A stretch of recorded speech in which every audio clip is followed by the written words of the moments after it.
please welcome Mr. Sean Locke, ladies and gentlemen.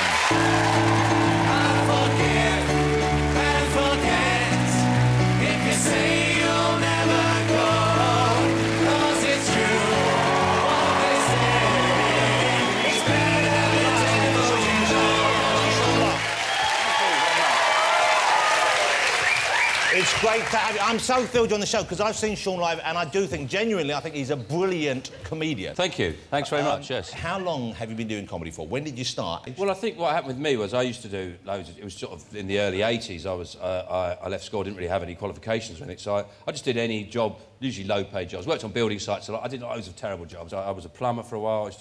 I was a toilet cleaner in France. That's a tough job. I imagine. Yeah. Because you don't know where the toilet is. You're not sure you're in the toilet or the shower. What happened was I thought I wanted more than my fair share of attention. I think I was one of those people. You know that kind of feeling, don't you? Never. You're the kind of person, though, were you making jokes? You were kind of seeking attention? Were you the funny guy on the building site, for example? Well, no, I wasn't. I was the sort of middle-class guy on the building site. So... really, I had to sort of, like, temper it, really. Yeah. I was one of those people who ended up on a building site and possibly a lot of people thought, what's he doing there? Did you become a bit more blokey while you were there? Did you overdo the... All right, good morning, all right, yes, a cup of tea, bribe me, look at her page 3. No, people don't do that. Have you noticed people don't do that so much anymore? I was trying to explain to my children what that was. Yeah. I wasn't doing it at them, I want to point out, but I said people sometimes used to... But people used to do that in the streets. They would actually see a lady they liked and they'd go, whoa! I worked on building sites for years, for about 7 years. I never saw one man do that. Never one? That's Sun cartoons. What period was this? This would have been from about 1981 well, to too about late, you see, you missed it. The golden years of war were like 71 or 77. Yeah. I was there. Honestly, I didn't... Kylie, have you ever had that? Have you ever had anyone, when you've walked past Kylie, go, whoa! Have I? Yeah. Not with those... Not with that movement? Yeah. What kind of movements do they normally accompany for? Movement. I imagine it's more camp. It's like, whoa! It's more jazz hands. I love a jazz hand, mate. Yeah. You can incorporate... You can do a jazz hand.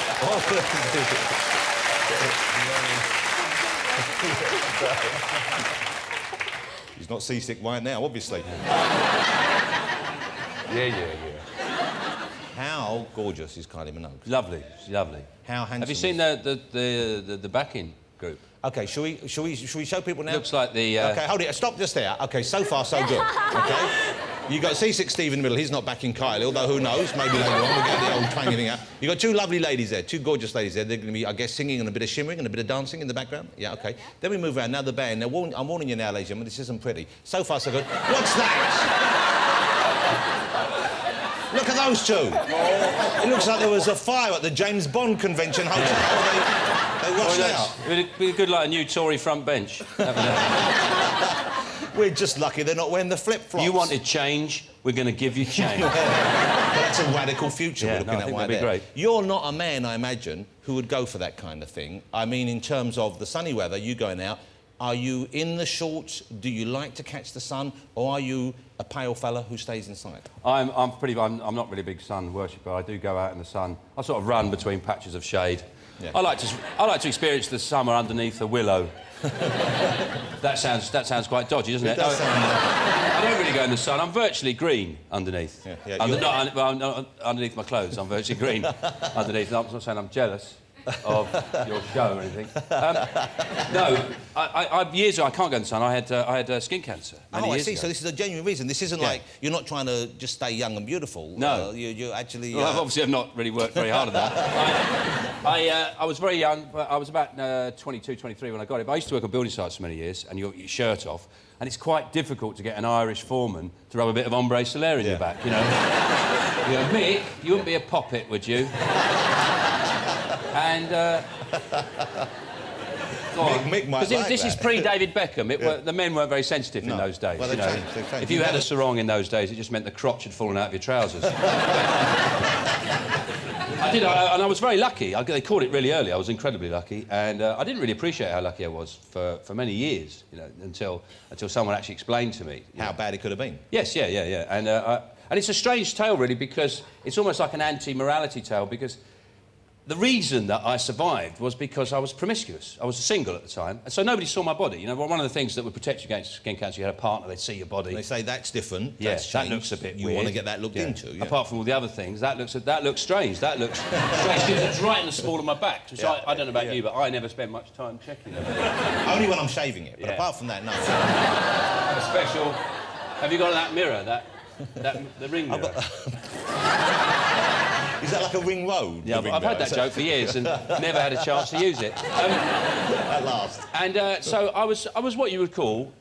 I was promiscuous. I would just take opportunities where I found them. Was this when you were already in comedy? Or was Yes, this when so you're on comedy, so you were travelling the country a bit, I guess? Yes.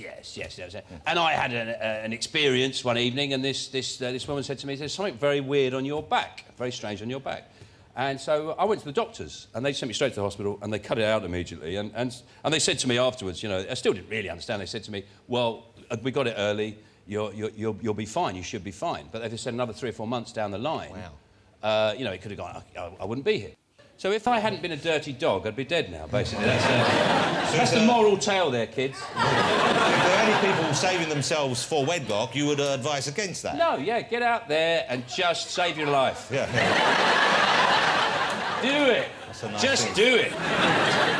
What's the new... Now, here's the tour. The new tour has a strange name to it. Lockipedia. Yes. We're all familiar with Wikipedia. I know there's a joke site called Sickopedia as well, where they repeat jokes that they've heard comedians do. Nick. Nick jokes. Lockipedia is presumably based on your material. Would I be right? What's the thinking behind it? The idea... It's a stand-up show. It's a straight stand-up show, but within it, there's an element of interaction with the audience. Basically, you know, a lot of comedians are very good at talking to the audience. Like, you can have the great material, but audiences want something to happen on the night. Make it an event. And I like heckling, but people don't heckle. They really don't heckle. So you quite enjoy being heckled? Yeah, I like being heckled, yeah. It just opens up the night, and usually there's something to take from it and play with. What kind of heckle would you normally... Would it be, "Oi, glasses," or something like that? Yeah, like that. Oi, glasses. What would you say back to... So, "Oi, glasses." Yeah. I'd go, "Yeah, you've got glasses on, yeah." Anyway, moving on. So there is an exchange, though. Oh, yes, yeah. Obviously, you'd investigate why they'd shouted glasses. But after you demolished them? yeah, we don't get that many morons in. I tend to attract a more thoughtful, intelligent heckler. I wanted to find a way of sort of involving the audience, so I came up with this idea of Lockipedia, where what I do is I play audience battleship. So I shout out a row letter and a seat number, and I go, like, E16, I go... Whoever's in that seat has to give me their name, right, a letter, and a word that begins with that letter. And I go to my book of Lockipedia. So you've got a book that you prepared? Yes, yeah. And then I sort of, hopefully I can do something on it. So normally, to be honest with you, mostly I can't.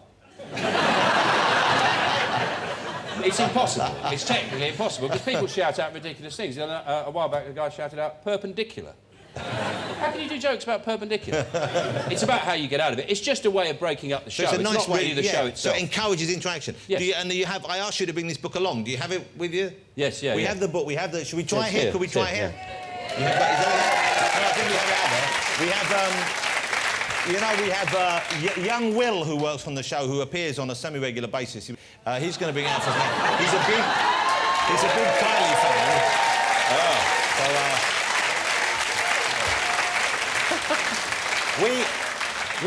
we painted his face, but the outfit is his own, isn't it? Yeah. Like Kylie. That could be anyone, couldn't it, under there? It could be. Kylie, is this what you had in mind when you were styled, do you think, for this kind of... Totally. I've been outdone. Looks like the Grim Reaper's an England fan. Yeah. OK, so this is it? Yeah. So Lockipedia is... You're on tour with this right now? It's not in... It's not in order. You're starting in when? When are you starting the tour for this? Well, I've done one section of the tour, and I'm going back out again in October. OK. November time. So October, you're back on tour, so you can go and see Sean doing Lockipedia live from early October. So, how do we do this now? Should we get someone from the audience to do this? Anyone can shout one out. Someone in the middle there. There's a fella there. Is it a fella looks a bit like As you can see, there's no actual jokes in here. There, that bloke there. What's your name, sir? Paul. Paul? Hello, Paul. How you doing? Great, I'm having a brilliant time. E, excellent. E. Thank you, Paul. E for what? For excellent. Yeah. Excellent. Oh shit.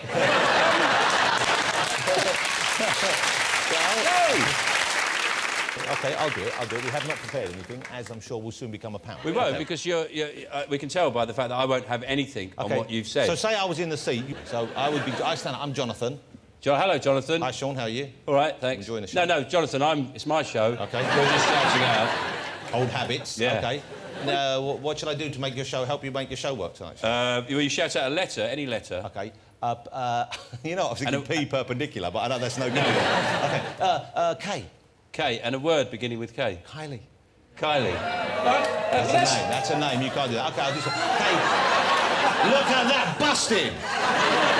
Well, I'll tell you actually something with Kylie is my dad phoned my sister. My sister phoned me earlier. My dad's about 80. Yeah. My dad's nearly 80. He's 79. He'll probably be bristling in his seat if he sees Furiously, he's at 80. And he phoned my sister. He said, Sean's on Jonathan Ross tomorrow night. He goes, she said, oh, really, is he? She goes, who's he on with? And he went, Kelly Malone. Well, so that's the sort of thing I might use. That's your father? Yeah. OK, you have to use anything you've got. I would say kite. Kite. Kite? Kite as a kite. When have you ever heard a joke about kites? Never. That's why I'm so excited this evening. When you hear an English and Irish and Scotsman go out with a kite. Kite's a tough one. I have to go to my book, see if there's any... Kitten. Kitten? Oh, I love kittens. Have you got a kitten? I have got... Well, not at the moment, because they tend to grow up. You've got loads of animals, haven't you? I've got lots of animals. Yeah. Pigs, goats. I'm looking for K. Here we go. Yeah, kitten. You know, I picked up our cat the other day. Yeah. Right? You know, if you pick it up by its front legs and hold it for a bit, they get longer and longer, don't they? And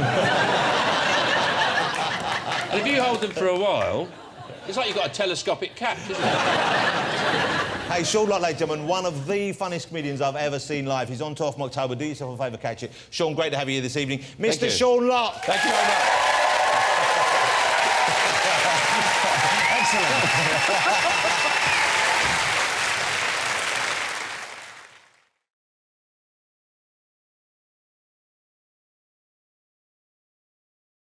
Get out there and just save your life. Yeah. Do it. That's a nice Just thing. do it.